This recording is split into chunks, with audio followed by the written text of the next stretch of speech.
A razón de la última polémica que hubo sobre la revista Cancha y su director, revisé las anteriores publicaciones de la revista Cancha y encontré un artículo muy interesante en el que yo estaba pensando redactar, pero claramente ya lo habían pensado y planteado hace 8 años y también hace más de 25 años el arquitecto Willy Ludeña Urquizu. Es un artículo publicado en la revista Cancha el 4 de abril del 2015 y el título es el siguiente: Interrogaciones, arquitectos y arquitectura entre realidad y evasión social. En este capítulo 5 o episodio 5 voy a presentar un audio narrado de este artículo, o bueno, les planteo un reto de escucharlo y saber de qué trata, porque me parece completamente importante en la materia en la que estamos, en la carrera en la que estamos, y muy fundamental para criticar qué es lo que estamos haciendo en realidad aquí dentro de la universidad y lo que haremos fuera de ella.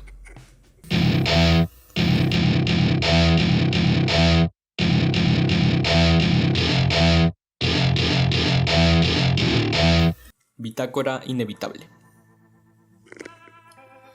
Con ocasión de una invitación recibida en abril de este año para colaborar con un artículo para un libro dedicado a las relaciones entre arquitectura y sociedad en el Perú, no pude evitar evocar inmediatamente la década de los 70 del siglo pasado y todo el debate generado entonces en torno a las relaciones entre arquitectura y sociedad, así como en referencia a la responsabilidad social y política del arquitecto peruano. Este debate constituye sin duda uno de los periodos de seguro más fecundos, intensos y crispados de la arquitectura peruana del siglo XX, luego del que se produjo en los años 50 entre los arquitectos tradicionales y modernos. ¿Por qué es que en las actuales circunstancias de un país y una sociedad que ha registrado cambios dramáticos en los últimos 30 años y que en la actualidad experimenta una fase de expansión económica y prosperidad con pocos antecedentes en su vida republicana, vuelve a plantearse el problema de las relaciones entre arquitectura y sociedad y las demandas de la responsabilidad social del arquitecto? ¿Se trata acaso de una iniciativa nostálgica por traer al presente el debate y las acciones que produjeron los arquitectos en la década de los 70? ¿O se trata más bien de poner en cuestión una situación que parece evidente a todos en las actuales circunstancias, que en el medio actual del boom inmobiliario y la euforia por ganar más clientes u obras, así como estar al día con la escena fashion y el mundo del espectáculo profesional global y local, los arquitectos peruanos han perdido sin mucho esfuerzo y con apreciables cuotas de cinismo el sentido de la realidad y la conciencia sobre los problemas urgentes de la sociedad peruana. Y esta actitud de evasión social no es un asunto exclusivo de la mayoría de los jóvenes arquitectos aturdidos con el éxito precoz, una sed insaciable de egolatría y figuración tan artificiales como patéticas. No solo se trata de ellos. También pueden encontrarse en muchos de aquellos que en medio de los calientes años 70 apostaron en la teoría y la práctica por una crítica radical al sistema, y hoy, desde la otra orilla, el del pensamiento neoliberal y conservador, encarnan el típico fanatismo del converso. Lo cierto es que, hoy, voracidad económica y desidentificación cultural, social y política han creado una criatura profesional desaprensiva con su contexto, y con esa típica amoralidad de la ética neoliberal que reduce la condición humana y sus aspiraciones a los límites del puro interés individual. ¿Cómo entender que en circunstancias en las que la arquitectura se ha puesto de moda, en momentos en los que, como nunca había sucedido, circulen tantas revistas dedicadas a difundir las nuevas ideas de los arquitectos peruanos, nos encontremos con tan pocas ideas o iniciativas para paliar los problemas urgentes del hábitat de los que menos tienen en el Perú?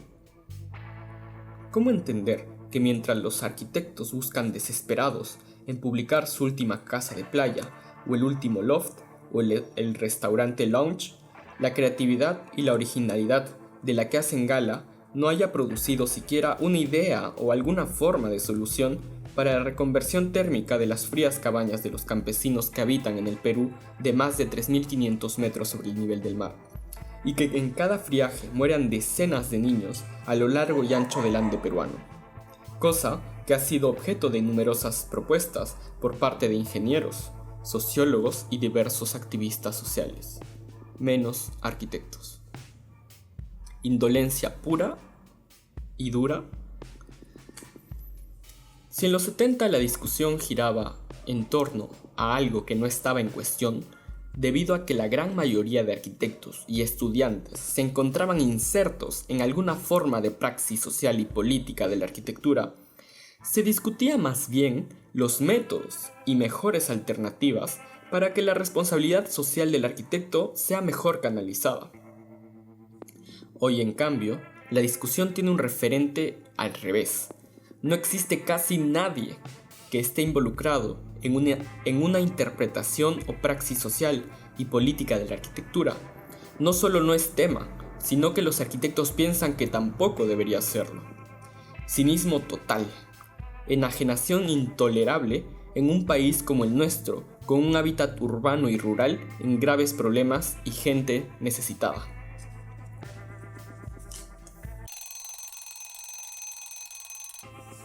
Segunda parte. Déjà vu.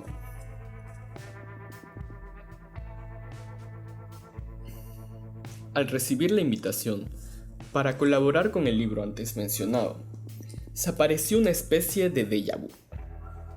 Tuve la sensación de encontrarme con temas y debates ya recorridos. Pero en verdad, lo vivido en los 70 no tiene nada que ver con las razones por las cuales hoy se hace más que nunca necesario un arquitecto social y éticamente comprometido con nuestra realidad. Es un imperativo que nadie puede eludir. Sin embargo, aun siendo las circunstancias de hoy radicalmente distintas a las precedentes, existen una serie de aspectos y temas del problema que resultan vigentes o necesarios retomar para su discusión contemporánea. Por ello, pensé que sería interesante compartir en esta línea de reflexión algunos de los párrafos de 2 artículos que publiqué en el Diario de la República durante enero y febrero de 1988 sobre los grados de legitimidad social, cultural de la arquitectura y el arquitecto como profesional. Por ello pensé que sería interesante compartir en esta línea de reflexión algunos párrafos de 2 artículos que publiqué en el diario La República durante enero y febrero de 1988 sobre los grados de legitimidad social y cultural de la arquitectura y el arquitecto como profesional. Ambos textos pueden explicar mejor el porqué de las razones históricas, no solo del ethos profesional del arquitecto peruano, sino de la predisposición a la elitización de su trabajo y la consiguiente autoexclusión social. Lo interesante es que si bien los 2 textos tenían como referente un gremio de pocos arquitectos, aproximadamente 3.000 a fines de los 80, los rasgos descritos sobre el comportamiento social e ideológico del arquitecto peruano aparecen reeditados, esta vez en un gremio que ha multiplicado por 5 el número de miembros. Tercera parte. El presente del pasado. El arquitecto peruano, poder, arquitectura y arquitectos. No es tarea complicada constatar en el Perú las dificultades que tiene gran parte de la población para identificar la competencia profesional de la arquitectura y del arquitecto. Aquí la identidad profesional del arquitecto ha devenido imprecisa y contradictoria. En la mayoría de los casos se le identifica como un ingeniero vinculado a la construcción o como un simple decorador, o el artista encargado de darle su estética, como se expresa la gente. ¿Por qué es que nuestro pueblo, sobre todo el de los sectores urbanos, populares y la vasta población campesina, carece de una adecuada idea sobre el significado disciplinar de la arquitectura o sobre el rol profesional del arquitecto? Sin embargo, la pregunta de fondo sería más bien la siguiente: ¿hasta qué punto le interesa al pueblo peruano saber de las destrezas profesionales del arquitecto y la arquitectura, en un país donde los arquitectos han estado y están prácticamente ausentes de los grandes problemas del hábitat urbano peruano? A tal punto que la responsabilidad de más del 95% de todo lo edificado en el Perú ha tenido que ser asumida por ingenieros, albañiles o los propios usuarios.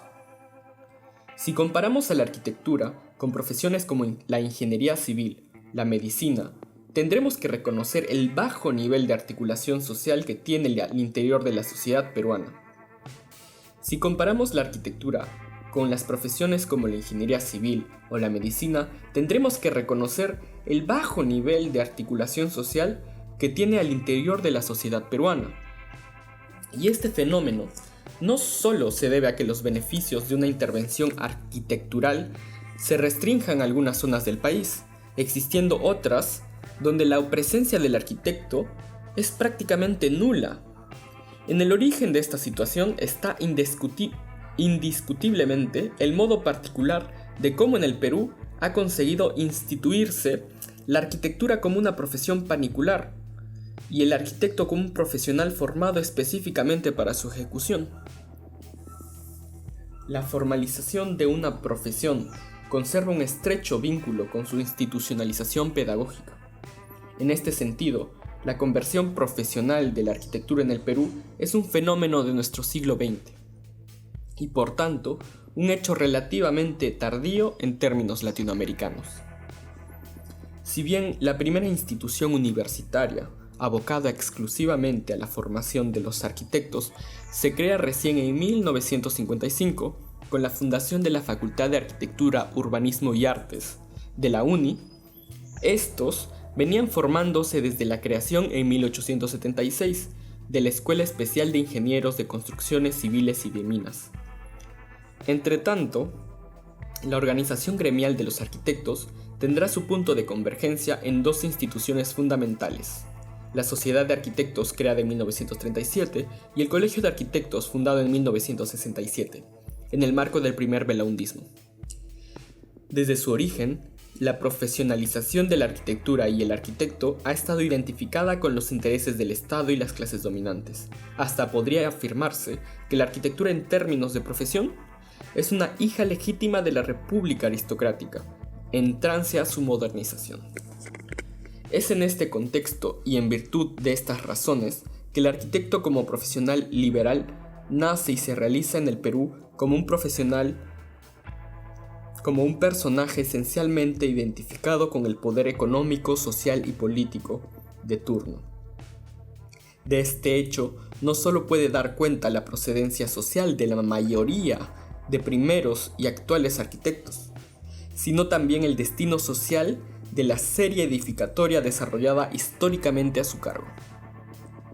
Palacios, edificios institucionales, sedes bancarias, residencias privadas, etc. El caso peruano no es una excepción. En el conjunto de aquellas sociedades clasistas donde el arquitecto ha sido y es un profesional tradicionalmente ligado a los sectores sociales económicamente más privilegiados. La historia es muy rica en testimonios que registran de manera elocuente la estrecha relación entre arquitectura y poder, entre el arquitecto y la élite dominante. Después de todo, la existencia del arquitecto ha dependido siempre de aquellos que detentaron el poder económico y que por ello fueron y son capaces de permitirse construir edificios con una serie de atributos particulares. Por ello, como nos señala Spiro Kostov en su libro El arquitecto, historia de una profesión, tradicionalmente los arquitectos se han relacionado con los ricos y los poderosos. Sus servicios eran solicitados por el Estado y la Iglesia, las clases adineradas, los cuerpos administrativos y organismos relacionados con negocios, tales como empresas y sociedades.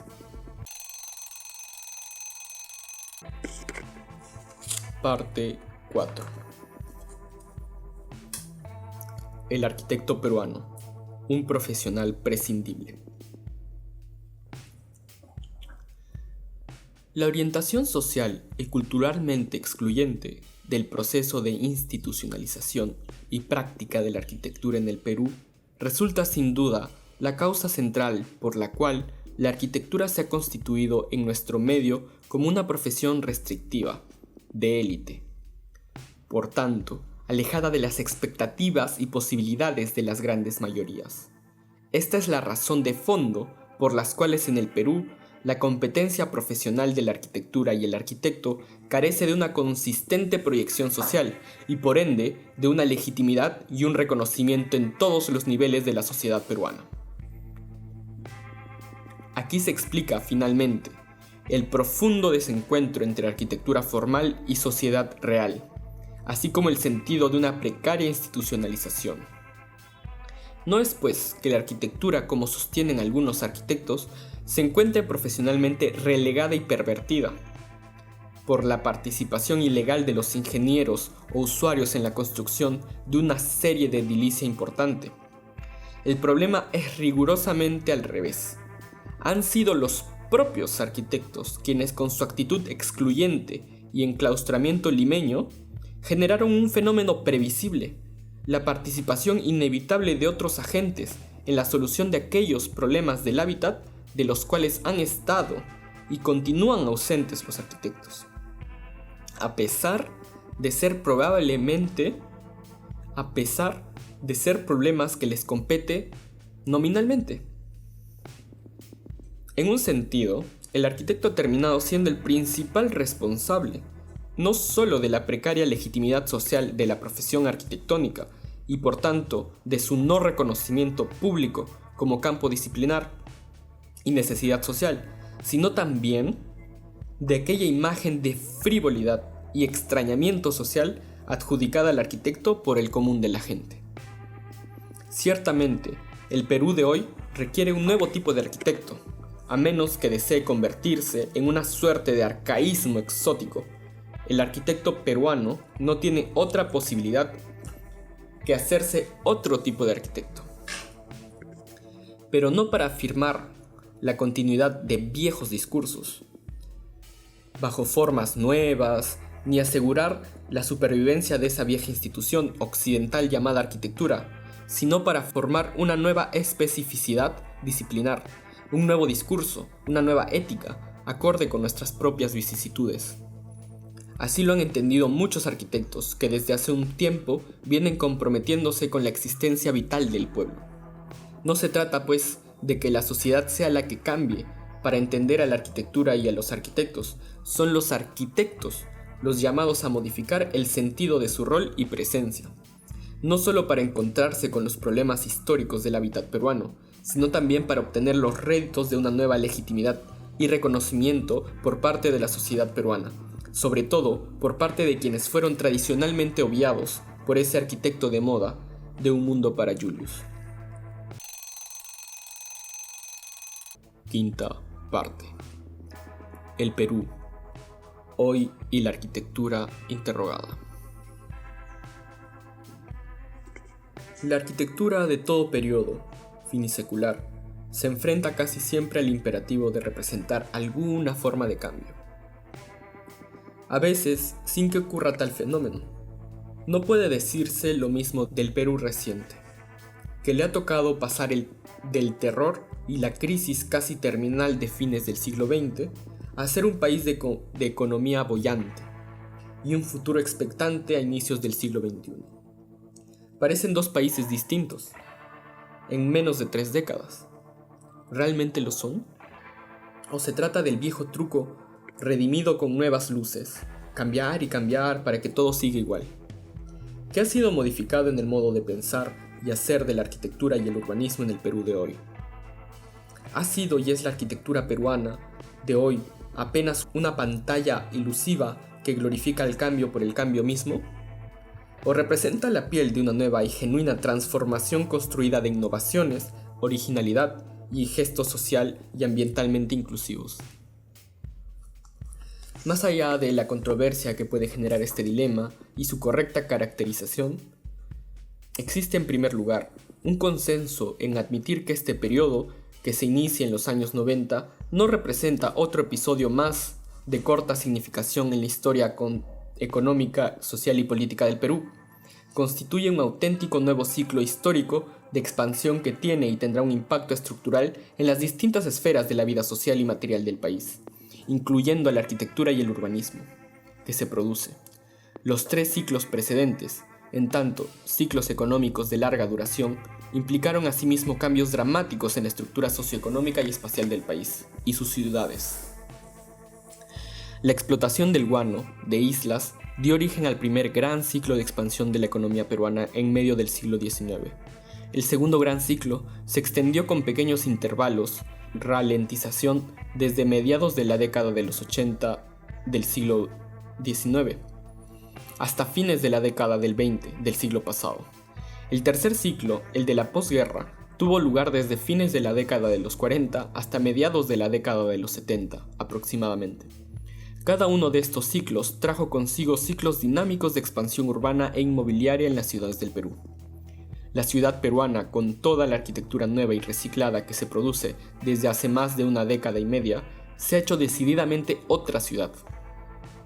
Si se trata de observarla desde el punto de vista estrictamente visual o morfológico, lo que a veces no significa hacerse mejor ciudad o dotarse de una arquitectura solvente de manera extensiva. Es verdad que a diferencia de la literatura y las artes visuales, que viven creativamente de la crisis y de los periodos trágicos, los tiempos malos no son buenos para estas artes no espaciales. Existe una conexión de interdependencia entre expansión económica, desarrollo de la arquitectura y la producción urbanística, pero aquí puede confundirse un notable incremento cuantitativo de la masa diseñada y construida con la calidad y el desarrollo innovador de la misma. Cantidad no es sinónimo de calidad. Como no todos los tiempos buenos, desde el punto de vista económico, podrían resultar buenos desde el punto de vista de la arquitectura, la transformación urbana y la modificación de las estructuras paisajísticas del territorio. ¿Por qué habría de pensarse que este nuevo ciclo de expansión económica e inmobiliaria, que se gestó al amparo del drástico reajuste neoliberal de inicio de los 90 del siglo pasado, dejará en mejor estado a nuestras ciudades y que la arquitectura que se produzca registrará cotas de calidad y creatividad notables? Para confirmar la certeza de este esperanzador futuro que todos quisiéramos ver convertido en realidad, ¿acaso es suficiente, como lo hacen los portavoces políticos y económicos del boom inmobiliario, revelar el impresionante ritmo de crecimiento del sector construcción registrado entre 1992 y el 2011 a tasas de más del 10% por encima del promedio de expansión del Producto Bruto Interno? ¿Acaso es suficiente resaltar que en los últimos años el número de arquitectos en el Perú se ha incrementado de 5.000 a cerca de 15.000 arquitectos colegiados? Sin contar con los más de 10.000 bachilleres que igualmente ejercen la profesión de manera informal. ¿Acaso es suficiente constatar el descomunal crecimiento del número de facultades de arquitectura que ha pasado de las 7 existentes en 1990 a las 44 que hoy se encuentran repartidas a lo largo y ancho del Perú? Parte 6. ¿Realmente son buenos tiempos para la arquitectura? ¿Cómo puede asegurarse que la arquitectura y la sociedad que hoy se construye con tanta euforia y desenfreno, autocomplacencia, es expresión de una vocación genuina de cambio e innovación? Cuando esta es producida por un sector que, como el de la construcción, ocupa el deshonroso primer lugar entre los evasores de impuestos, con más de 2.000 millones de soles de deudas al 2011, según fuentes de la SUNAT. ¿Cómo es posible que pueda emerger una arquitectura culturalmente innovadora, social, ética y ambientalmente limpia de un sector que, como el de la construcción, ha sido prácticamente secuestrado por formas extendidas de corrupción, y donde el lavado de activos proveniente del narcotráfico y otras actividades realizadas al margen de la ley alcanzan niveles cada vez más alarmantes, sin que nadie se atreva a denunciar al interior del gremio de arquitectos e ingenieros? ¿Qué ciudades y qué arquitectura dejará el ciclo de expansión económica que se estima durará algún tiempo más. Hemos aprendido las lecciones de historia y arquitectura legadas por cada uno de los ciclos precedentes, para que en el actual periodo no se repitan los mismos errores y horrores que configuran nuestras ciudades y el paisaje cultural del Perú. Parece que no. No obstante, que siempre nos reconocemos como una sociedad sin memoria, tenemos que admitir que los peruanos tenemos una increíble capacidad de memoria para no olvidar lo bien que reproducimos las malas lecciones. ¿Realmente son buenos tiempos para la arquitectura?